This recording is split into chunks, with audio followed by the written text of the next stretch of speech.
Welcome to the 5-Star Flex, where being a 5-star isn't just a ranking, it's a mentality. I'm your host, Philip Dukes, aka Dukes D Scoop. Check me out on Twitter and Instagram at Dukes D Scoop. And make sure you hit the like and subscribe button to On 3 Recruits. I've got my man, Jake Crain of Crain and Company. My guy, full circle moment. We Yeah, started together and look at us now. Jake, what's going on, bro? man, it's wild, a little bit different than the way we used to record when we were basically having to scrap it together. But no, just super proud of you, bro. I'm not surprised in the least. Especially once we first got to know each other. But I got to keep going. You know what I'm saying? It's only the start, and I'm sure this will be one of many times that we're able to collab and kind of an elevated sphere, I guess you would say. Man, for sure, man. I love it. I love the energy. So I need you to keep that positive energy Mm. when speaking about Auburn. Mm. Auburn goes out in Jordan Hare Stadium and lays an egg against Man. Cal with some of the top recruits in the nation there. Deuce Knight was there. You got commits there. There were a lot of people expecting Auburn to come out with the whipstick, and they didn't bring it.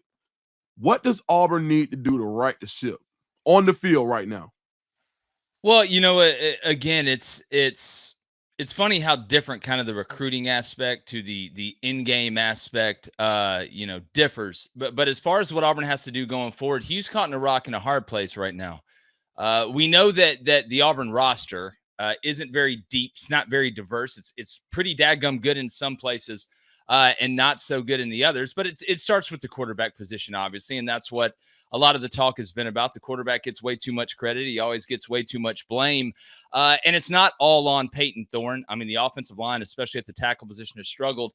But at some point when you're an older guy, and I think this team, and one of the reasons why the portal wasn't a huge aspect of the quarterback position, which, Hugh Freeze kind of lamented a little bit before the season, and I'm sure laments it even more now, is that at this point, Peyton Thorne is old enough where you should be the one making up for the deficiencies of your team, not your team having to make up for your deficiencies. When you look at what Mendoza did at Cal, a guy who has not played nearly the amount of high-level snaps that Peyton Thorne has played, whether it's in the Big Ten or in the SEC, he was able to make up for the lack of starters on the offensive line and their inability to not only protect the passer, but run the ball. I mean, the fact that Peyton Thorne didn't throw a ball away, the fact that he struggles to identify pressures, whether they're picked up or not. Sometimes they bring more than you can block. It's a simple math problem.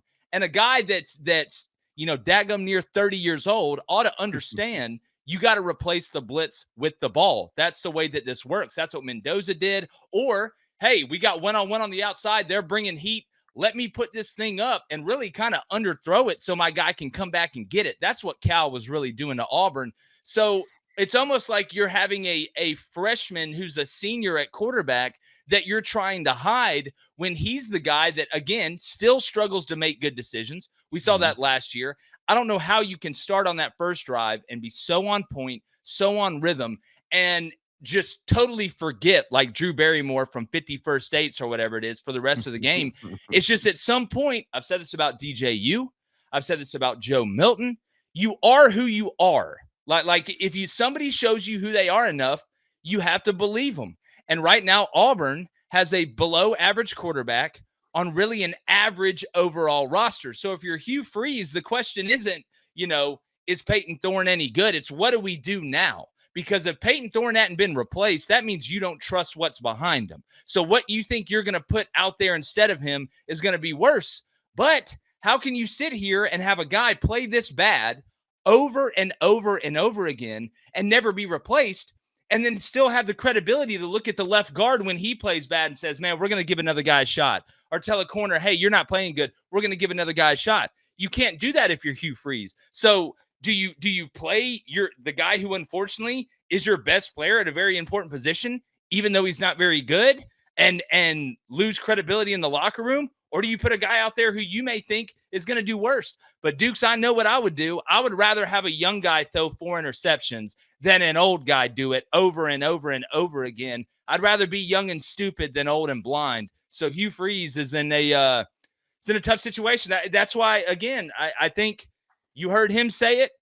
The portal, that they should have got one out of the portal. That $1 million for Cam Ward would have been worth it now in spades. Right. So it's not all on Peyton Thorne. But, man, at this point, you should be making up for the problems. They shouldn't have to be making up for you. All right, so the problem is here, or let's say the situation. We'll use kid gloves. The situation is here. There's nothing you can do about it. Right now, Peyton Thorne probably has a half worth. In my opinion, I think he gets one more half worth of leash. And if he doesn't perform well, I think you'll see Hank Brown. You're the quarterback fixer. You're the X's and O's guys. You're the guy who has the experience. We call you. Hey, not we. Hugh Freeze calls you. He says, Jake Crain, what do I need to do to get the most out of Peyton Thorne this week? What would you say to him? Well, I think you got to open up the competition in practice. And I mean, Hugh even talked about, it's hard not to put the guy out there who's practicing the best.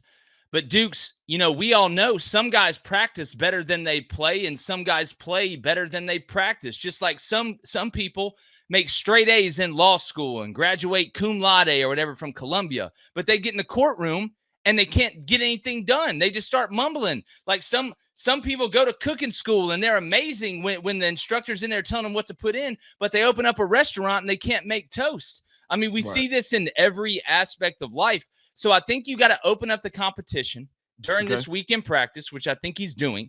And whoever wins that, if it's Peyton Thorne, which it probably will be, because apparently he's the greatest practice player in the history of the world, similar to Joe Milton, at least the locker room sees that you opened it up and that guy was the best guy that week. So if he does go out there and lay an egg, at least from a credibility standpoint, and the players obviously believe in Coach Freeze and the coaching staff, they can see the work. It's like showing your work on a test, right? Guys, I opened it up. You're seeing what I'm seeing because you can't hide it from the locker room. Those guys know. Those guys typically know who the starter is going to be. They're the ones that are going to tell you. And whether you like it or not, some guys play harder for other guys. That's just the way that it works out in this human being. So at least by opening up the competition in practice, you can look at your team and say, guys, I gave ample opportunity for somebody else to come and take it. But you saw it. I saw it. The rest of the coaches saw it. This is what we got to go with. So to me, that's the only thing you can do. Because, I mean, there's not another great option. What are you going to do? Start running the triple option? Start running veer and stuff like that? I mean, it's just – and I want to say this. I saw that they're going to simplify the playbook a little bit.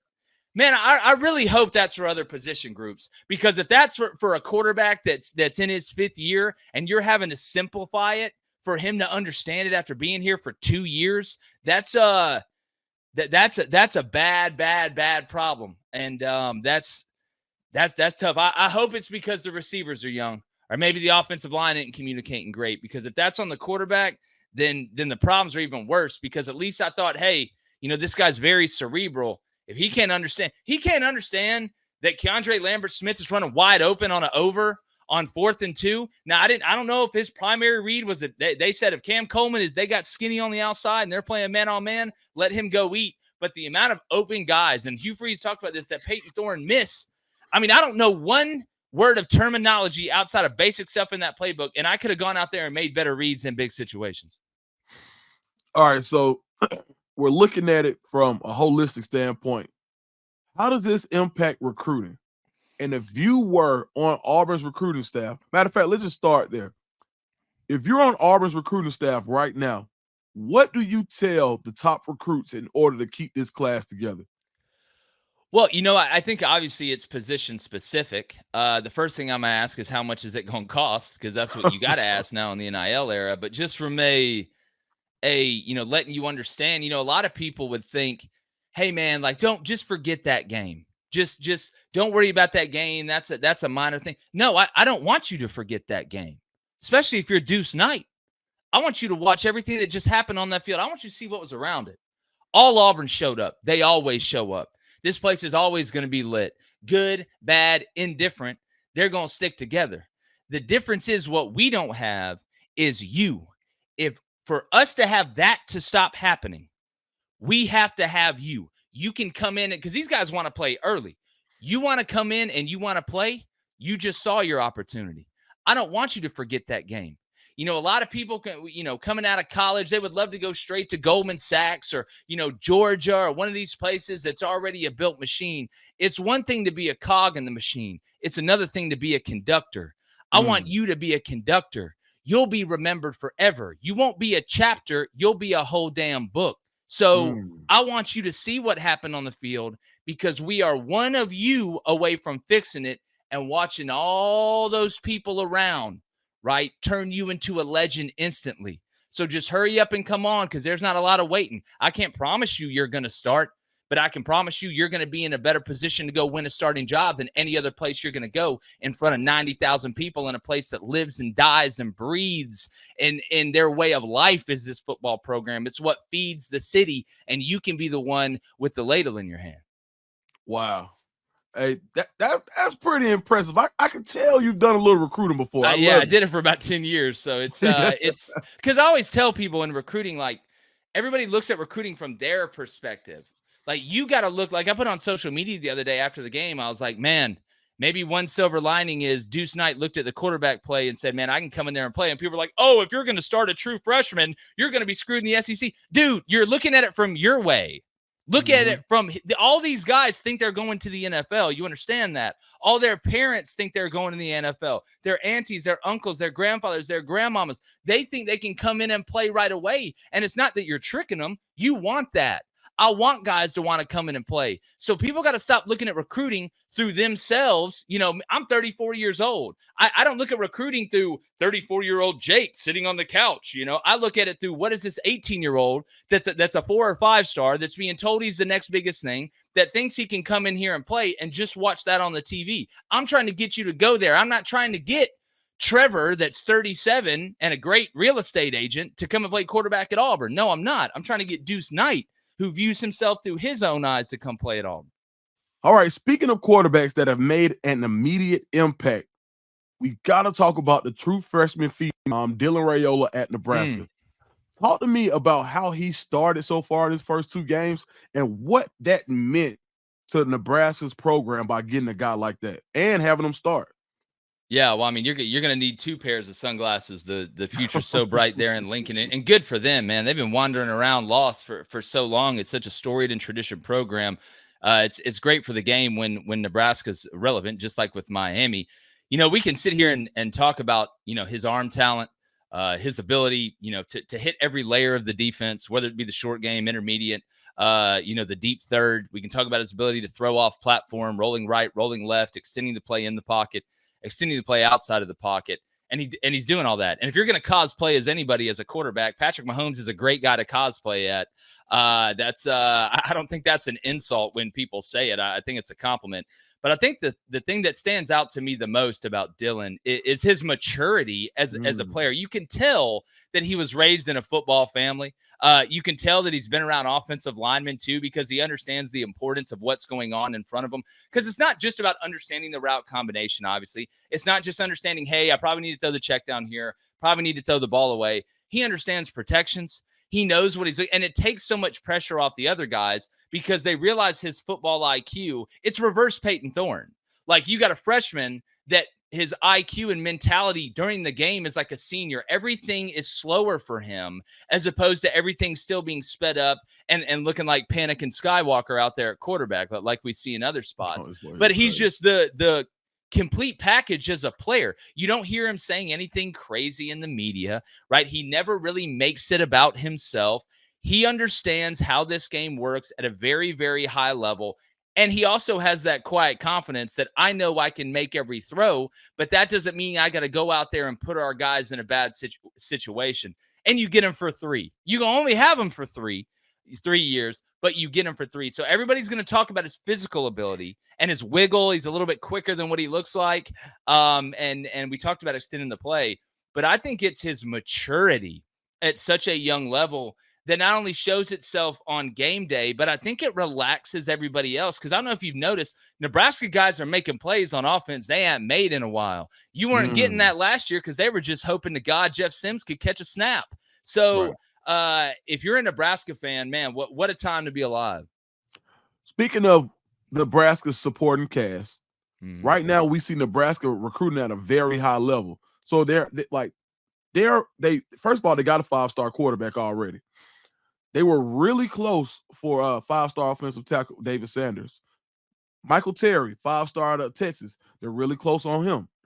What is Matt Rule doing to kind of speed the process up to the point where we thought Nebraska was going to be in the doldrums for years. You already got your 5-star guy, and he's recruiting more 5-stars.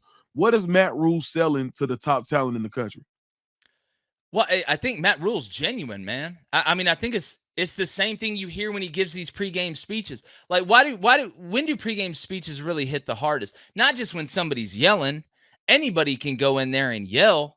It's when you're really, really talking to somebody, not at somebody. And you can't trick an 18-year-old. I always laugh in recruiting. I mean, even when I was in it, and I was kind of a younger guy, you'd have these 45-year-old men come into high school and act like they're MGK or something. Like a 17 or 18-year-old can't smell a rat. That they can see fake better than anybody. You want to know why? They see it every day in the hallway. Like it's high school. Take yourself back to high school. It's nothing but fakery.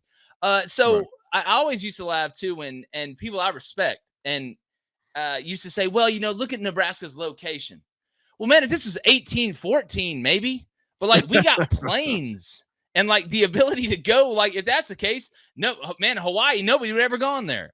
Like it just that I never agreed with that. But Nebraska's a place that even kids nowadays understand what football means to that state.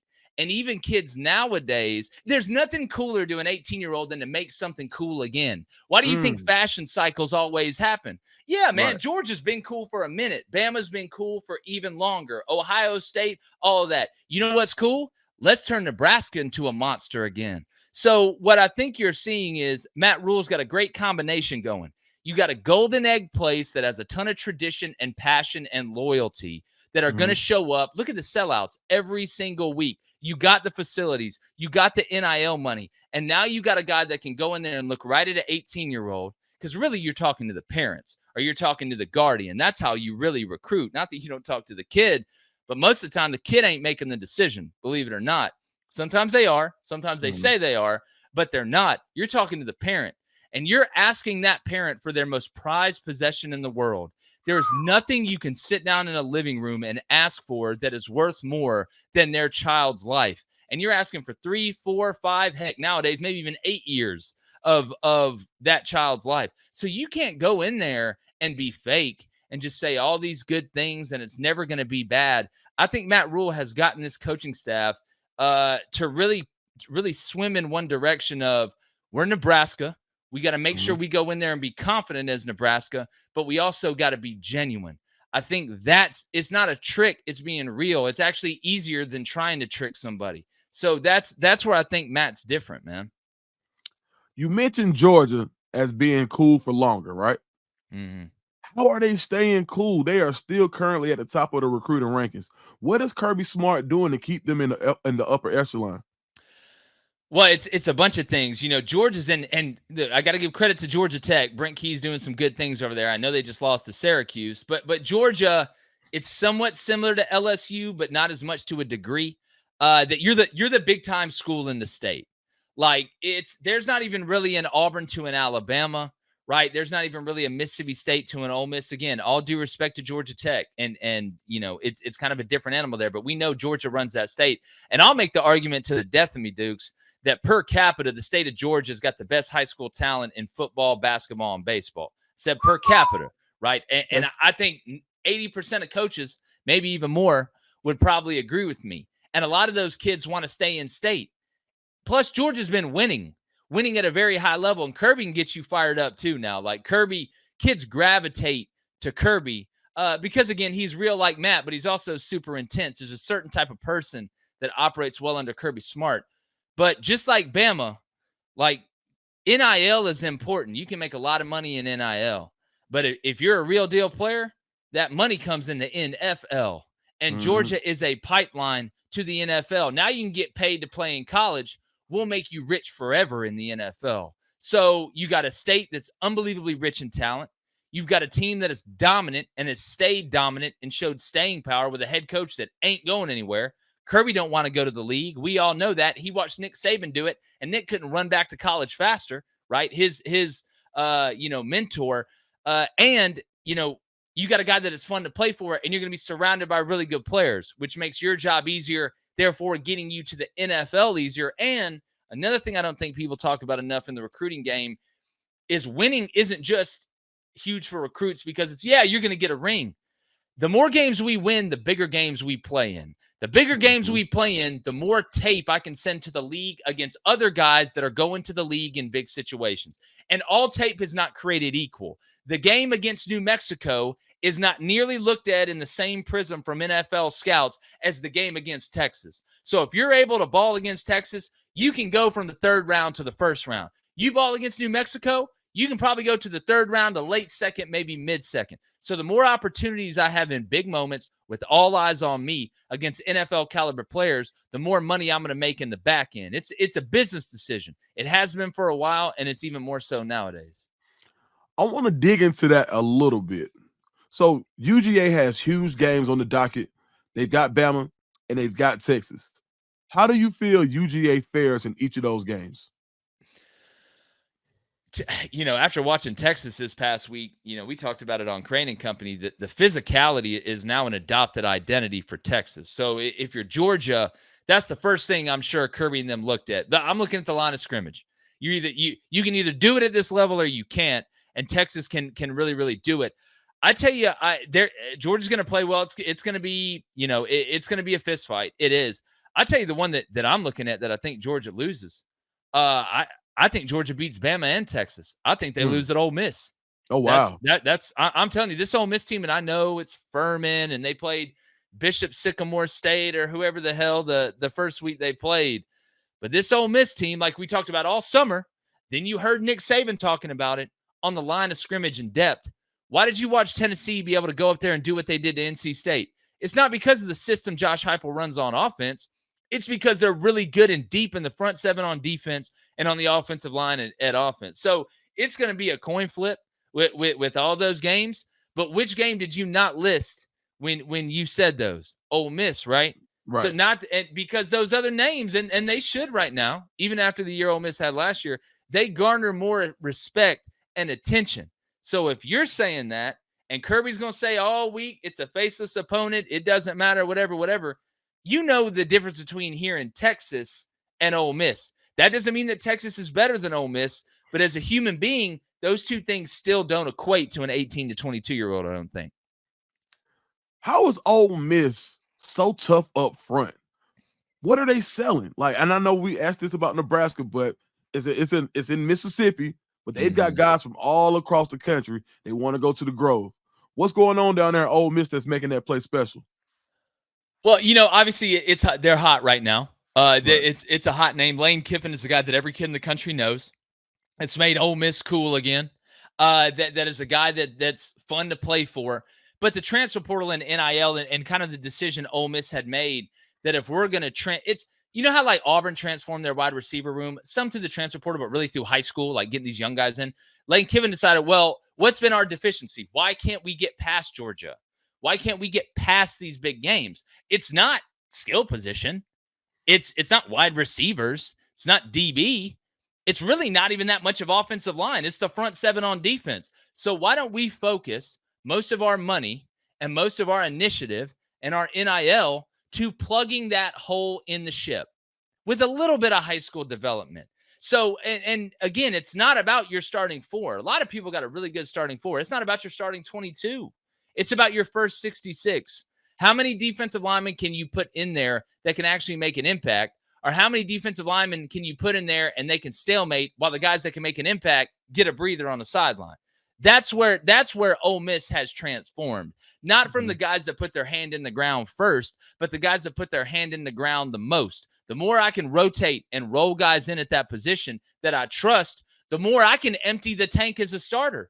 I can sit here and go full bore the whole game if I know the guy behind me that's going to come in and going to blow it and ruin all the work that we've put in to keep us in this game. So I think it's just a focus of where Ole Miss knew they were weak, where they knew they needed to funnel their resources to get better players in, and you're seeing that pay off. Because, look, you still got to evaluate, right? It's just like high school recruiting, but it's a lot easier to evaluate a guy that's already played in college. He's a more proven commodity. A high school kid is a projection. It's just like in the NFL. Free agency is a proven commodity. I know what you did when you played with the Ravens and against the Chargers, but you coming out of college, I don't know what you did against the Chargers, right? I know what you did against Texas Tech, and that's great. but you're not a proven commodity in this league. So they went the proven commodity route at that position. And then you sprinkle in the high school development that can watch these guys and make Ole Miss a cool place to play defense. That's the trick. Land Sharks. That's what Land Shark. That's what Ole Miss has been famous for defensively. But offensively, getting the ball to the receivers, and there's always seems to be a running back. They lose Quinshon Judkins. Now you got another guy running the rock. I kind of give credit to that to Lane Kiffin as far as being able to take different pieces and always have that offense rolling. Is he the best play caller in college football? Man, I think there's a logical and rational argument for really probably about 3 to 4 guys. If we're talking from a head coach standpoint that calls plays, I mean, it's hard now. You could argue Sark, you could argue Lane, but what makes them special, and this is just from a play calling standpoint, when you run an offense that's that versatile and dynamic, and you do so many different things, even as an offensive lineman, you get gap scheme runs, you get zone scheme runs, you're pass protecting. That's the stuff that NFL scouts look at and say, okay, we've seen him do a little bit of everything, which makes us feel better about him when he comes up here and we put him in a pro-style offense. It's not like he's sitting there running, the triple option and are never pass protecting or anything like that, and we don't know until we put him through drills or the combine or till he gets here for camp. And obviously playing quarterback for Lane Kiffin is like getting the golden ticket to Wonka's factory. But what makes Lane and Sark and these guys different is 2 things to me. And I always look at things from a defensive perspective. That's what I coached, and that's how I will. And I don't know another way to put this, and please excuse my language, but they bastardize everything. Mm-hmm. What do I mean by that? Yeah, they run stuff that everybody runs, right? Like as a DB, I know if I'm getting this formation and I get these splits, I need to be here on the divider. And if they're lined up inside, they want to go outside and all that other stuff. They go against the grain. They break the norm and they break the rules. So everything the DB's been taught, right? You can't really rely on all of it because it's not quote unquote sound. I mean, I'll give you Texas last year goes to Bama. They start in a condensed formation. Well, you get tight to go wide, right? Because where's the space? It's wide. Well, Sark didn't do that. Like they got tight, stayed tight, and he hit a guy wide open on the post. The safety thought he was going to run a corner because that's what you do when you start condensed. You want to get to that wide open space, but Sark goes against the grain. Lane does that too. You get a lot of formation into the boundary, which most of the time the strength of the formation is to the field. Why? Because that's where the space is. So the second thing they do, and this is what like Bobby Petrino, I think, is one of the best in the world at, is they'll take a minor loss to get a profit later, a big profit. What do I mean by that? They call plays to set up other plays. You know you're not going to score a touchdown on every play, but sometimes I have to call something to see the way that you're going to react to it, to know when I call something out of the same formation and it's a different play, I know that safety's going to get run by. Why do you think Lane Kiffin's able to throw the clipboard up a split second into the play? Well, because it's the third quarter, and in the first quarter, he called a play out of this same formation. That guy came downhill and made a big-time play, and we maybe only got 2 yards, but now I know I'm about to take your top off like me at prom night, and I'm going to hit you for a touchdown. So that's what great play callers do. They call plays to set up plays for later, and fans will be watching and be like, why did he call that play? Now we're in 2nd 9. Why are we running the ball up the middle out of that formation or whatever? Well, he's doing it, and you wonder what these guys are writing down in their notes. That's what he's writing down, and it's probably just gotcha, call later out of the same formation. He'll circle the call later, and add a tag to it. And sometimes you draw it up in the dirt. That wide receiver will come over and say, Coach, this safety's eyes or this DB's eyes or this linebacker's eyes, they are cheating the run so much, or they're cheating outside. Let me do this. Because the only people got to know, right, because the protection ain't going to change, is the guy running the route and the guy throwing him the ball. As long as those two know it and everything else is the same, it doesn't matter. Peyton Manning was the best in the world at this. He used to just keep the ball on run plays sometimes on boots and run it into the end zone. His own offense didn't even know he was going to do it. So it is 4D chess. It is not checkers. And football, a football game as a play caller, it's like life, right? Mm-hmm. It's a game of adjustments. And it's not just how you adjust to the game. It's how you adjust when they adjust to your adjustment. And I know that's a lot of saying adjust, but that is the chess piece or the chess match that is going on throughout the game. No, it's the reality of high level football. Mm-hmm. And I like what you said about being able to throw one out in order to get some information for later. Yep. In boxing, they kind of call that downloading data. You take a jab, you may show something that you won't show later, just to kind of see the reach, just to kind of see the impact, to see how much you can take, and then you unload late. That's And kind of Duke's, how I. Yeah, and Dukes, not to cut you off, but like you see it. Another thing you see is on tape before. Like I'm watching the tape and I'm like, man, this guy does the same thing against this look. He mugs every time against this look in the first 2 games. So I may on the script on the first drive literally call an identical play or my version of that play that I saw 2 games ago to see if that guy is going to do the same thing. Right. Because if he does something different, I know in my mind they fixed it. Right. So I'm going to see what you fix. Sorry to cut you off, but that's a great point you're making. No, that's also a great point too, because tendencies are everything when we talk about ball, right? And we always want to have tendency breakers. You call one so you can break that tendency, because when we get you leaning one way, that's when we use your leverage to send you off the side of a cliff. That's exactly But right. I wanted to ask you about Alabama. South Florida game, it seemed like they were just playing back and forth, and then it was almost like the rope-a-dope. Fourth quarter, boom, Alabama. I mean, with maybe like 8-9 minutes left, it was a very, very close game. Then it ends up like what, 42-16, I believe. Yeah, I mean they almost covered. So when you look at that game, how much of that was that of Alabama's pedigree just being a more deep and a more polished team, and how much of that was Kalen DeBoer just kind of seeing what South Florida had, because he didn't have them last year, but using the information that he had in order to formulate what he wanted to do late? Yeah, well, first off, you got to give credit to South Florida. I think Todd Orlando is playing defensively. You talk about mixing things up. I mean, they threw the whole bag in this game, from a pressure standpoint, from a disguise standpoint, and then it got to the point where he was like, "Look, we're actually holding up a little bit against the run. Let's play man free in the back and see if we can get away with it." And they were getting away with it, because you doing all this stuff, you do it because you're making up for something, right? I'm having to find a way to sneak you. Well, then you would much rather say, look, I want to rush 4 and just not have to bring anybody else and protect the back end. I thought USF defensively held up pretty well. They ran the ball well on offense. They couldn't throw the ball, Dukes. I mean, if they had a semblance of a passing game, that would have gotten even more dangerous for Alabama. But where I'm at with the Crimson Tide right now, they've still got really, really, really good players. They're going to have better players than 90% of the teams that they play. The problem right now is they're just out talenting people. Like, the standard at Alabama is not to just beat USF or to beat Mississippi State. It's to win national championships. If you keep playing this unorganized from a penalty standpoint and a turnover standpoint, when you run into a roster that is even or better than yours, and those are out there this year, you are not going to beat them. The thing that made Nick Saban in Alabama the most dangerous when he was absolutely rolling people up and smoking them was not only that they had better players than you, they were more organized than you.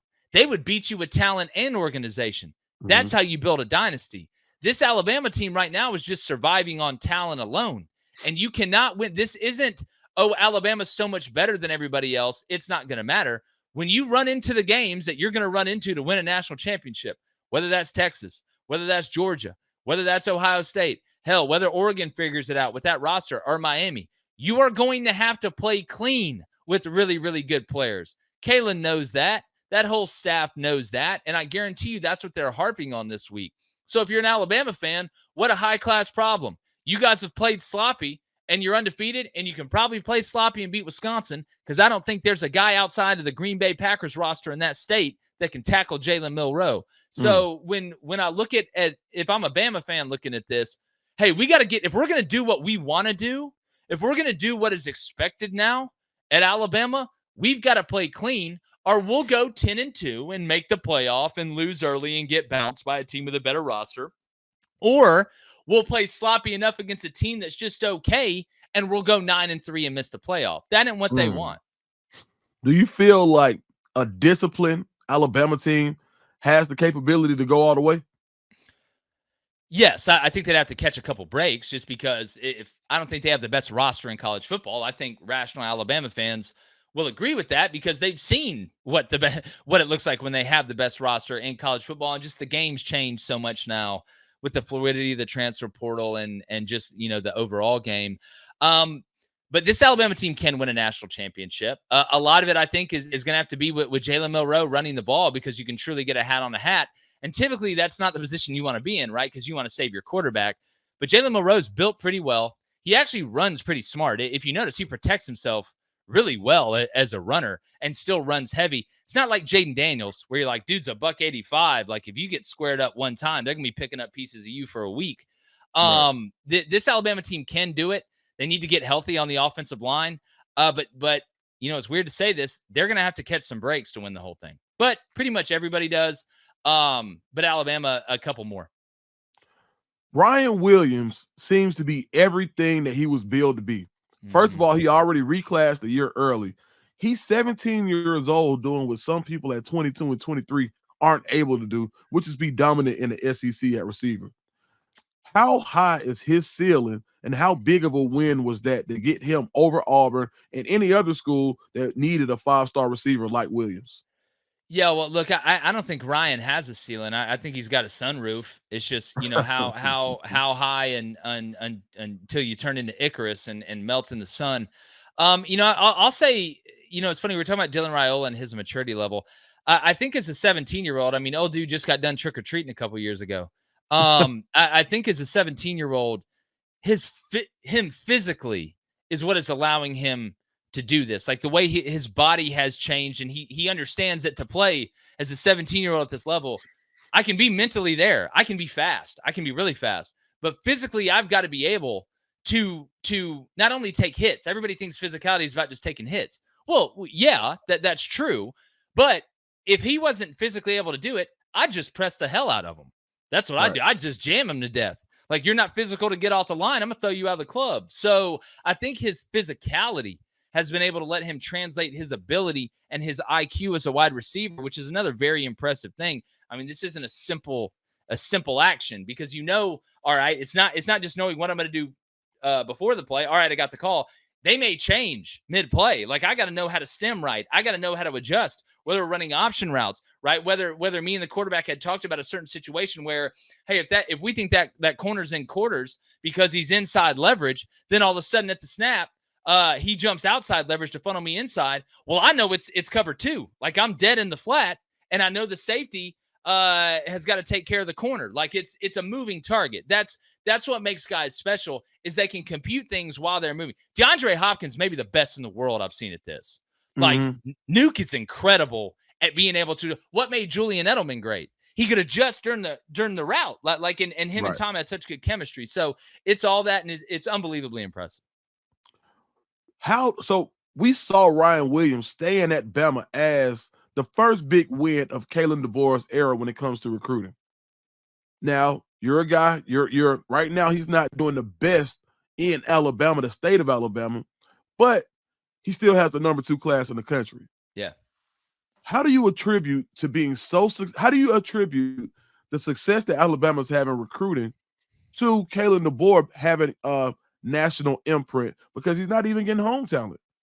Yeah, and I think it's more about the Alabama brand than it is about Kalen DeBoer being national. Everybody knows he did an incredible job at Washington. He's a really good coach. He's won everywhere he's went.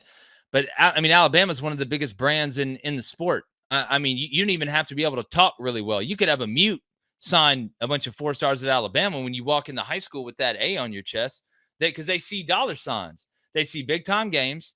They see winning, and they see being able to go to the league. And an Alabama offer is worth a lot. You get an Alabama offer, that's worth 25, 30 other offers right on the spot, just like Georgia and some of these other places. So I think it has a lot to do with the brand that is Alabama. And, Kalen DeBoer isn't from the state, right? He's and you don't have to be from a place to recruit guys at that place, right? But that takes a little more time to cultivate, right? Because he hasn't had, we said the same thing about Hugh Freeze coming into Auburn. Well, why didn't he get a bunch of in-state guys that are really good? Well, he hadn't had time to form those relationships. Like, Kalen DeBoer and his staff haven't had time, the 2-3 years it takes. People are like, man, how is Auburn getting all these guys now? Well, Hugh's talked to him for 2 years, 2.5 years. Like, they know everything about each other. So even if it is at Alabama, Bringing in a guy from the outside, it takes time to cultivate these relationships. And Alabama's going to be fine recruiting in state. They're doing a really good job out of state. But Kalen knows he can't just go outside of the commune, and he's got to get a nice, amount of guys from in-state, because that's a big deal. And I'm a firm believer in in-state guys play harder for longer. But I think that's a lot of it's the brand of Alabama still just hits at such a high level, even with Saban gone. All right, last question. We know recruiting is fluid. We talked about it for years. Right now, if Auburn, I think that Auburn is in a really dangerous position right now, because if they don't get it fixed on the field, it's going to be hard to sell that and keep that top class in the state of Alabama together. Do you think, or let me ask you this, do you think that Alabama can widen the gap this year because of how they play on the field? Or do you think that Hugh still has an opportunity to close the gap, even if they aren't putting up that 8-9 win season? Well, I mean, momentum's a real thing. If you're an Auburn fan, what hurt the most about that Cal game is it feels like it cut out the huge momentum that's been building and building and building for almost a year and a half. And you've got everything else. If you're Auburn, you got the facilities, you got the resources, you got the money. I said all offseason, the last piece of the puzzle for Auburn to really get cranking on this thing is proving that on the field we're getting close, and you're the last piece. Well, if you look on the field and it looks as awful as it did against Cal, you're like, man, this team is still so far away. We're going to get our ass beat when I get in there, like for a year and a half. So they've got to show that was just a symptom, right? Or like a cold. It's not a terminal illness still on this roster. And don't think for a second that Kalen DeBoer and them are going to be like, look at what we're doing. But we're not worried about, teams that are losing to Cal. You want to go to Auburn, lose to Cal and New Mexico State. That's what they do. And I would do the same thing. Like, negative recruiting happens. That doesn't mean you have to be like unbelievably personal. Like, that coach is awful and he's an idiot and I hate him and he hates you. No, it's like, you really want to go there and play with that? Did you want, like, if I'm Ryan Williams and I watched Peyton Thorne last year, not saying this is why he went to Bama. I think there's many more reasons why he went to Bama, but it sure didn't help. If I'm a wide receiver watching Peyton Thorne play quarterback, I'm going to go play there. Dude that can't throw a slant consistently, that's 30 years old and can't understand a blitz. Like, even though I know he's getting told, say what you want about Hugh Freeze. He's had some quarterbacks that knew what was going on. I mean, he beat Bama with Bo Wallace twice. So if you're Auburn, it's trying to recapture that momentum that was building and building and building and building and trying to get up to a crescendo of we finally made it. That's why that loss last week hurt. But there's so long to go. It can go either way, Dukes. But Auburn's got to fix it. And there's some things that Bama got to fix. But I'd much rather have to fix things while I'm winning than fix things while I'm losing, obviously. J Boy Crain, my dog. Thank you so much for going on, bro. Can you give everybody your social media and where they can find your work, bro? Yeah, man, it's really, really easy. Just go to Crain and Company on YouTube, Apple Podcasts, Spotify, however you. It's CRAIN and Company. I'm Jake Crain _ on social media. You can come find us. I mean, we're deep into college. Talk a little bit of NFL. We have live calls and a live chat too. So yeah, man, come hang out. And Dukes, man, I'm super proud of you, buddy. Yeah, I love you. It's a full circle moment, like you said at the beginning, and I'm sure this is one of many. Yeah, absolutely, man. Much love, man. See you soon. All right, buddy.